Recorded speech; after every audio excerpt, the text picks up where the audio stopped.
Joo, tässä taas.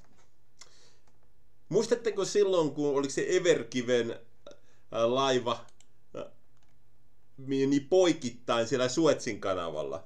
Ja siitä tulikin hemmetin taloudellinen sotku ja se, että joissain tapauksissa tavaratuotanto on vähän viivästy, mitä piti tulla markkinoille. Ja nyt on Punaisella merellä vähän muitakin ongelmia. Nämä huthikapinalliset on viime aikoina, ne on niitä muutamia laivoja kaapannut merirosvoista ja myös droneilla ja lennokeilla iskenyt niin kuin eri laivojen kimppuun. Myös sotalaivojen, tai ainakin yrittänyt.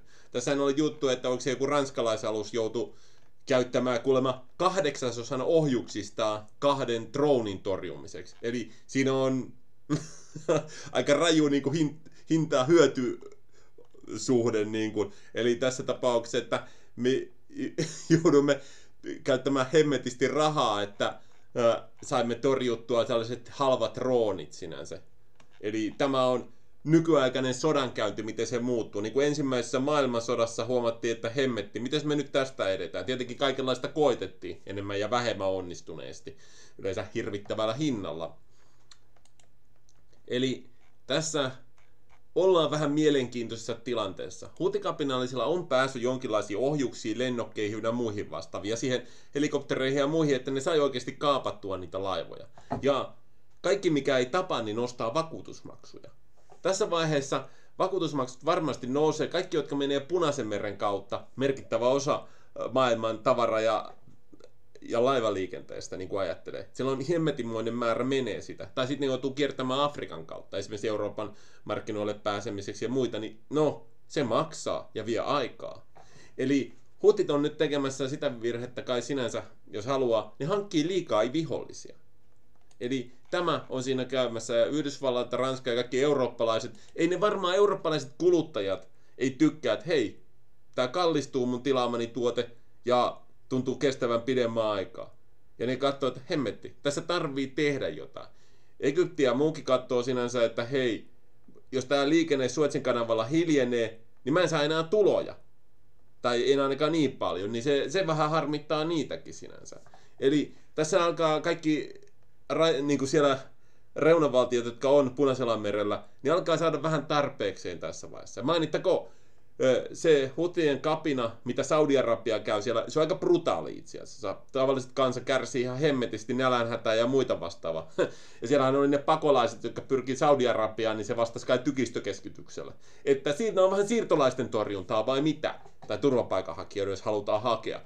Aika karua menoa sanotaan näin. Mut kumminkin. Punaisella merellä on paljon liikennettä. Taloudellisesti tärkeää.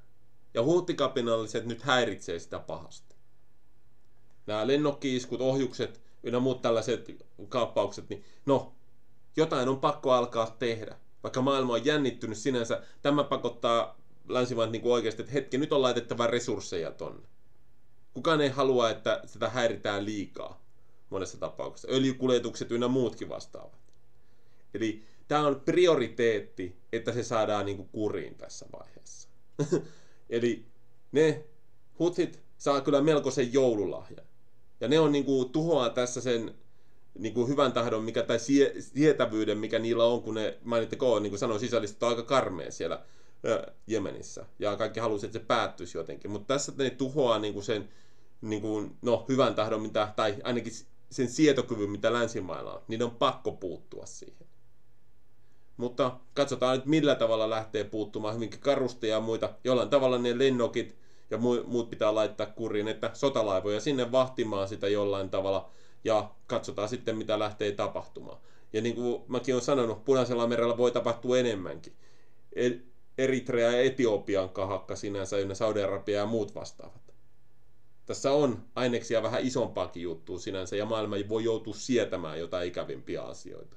Mutta tämä on nyt noussut prioriteetiksi tässä vaiheessa, jos nämä iskut jatkuu sinänsä. Ja Iran, no se jollain tavalla tukee näitä huhteja, niin voi olla, että se alkaa saada enemmän painetta niskaansa tässä vaiheessa. Ainahan tilanne voi lähteä sotkuisemmaksi siellä Lähi-idässä. Valitettavasti. Tässä kaikki. Jatkuu.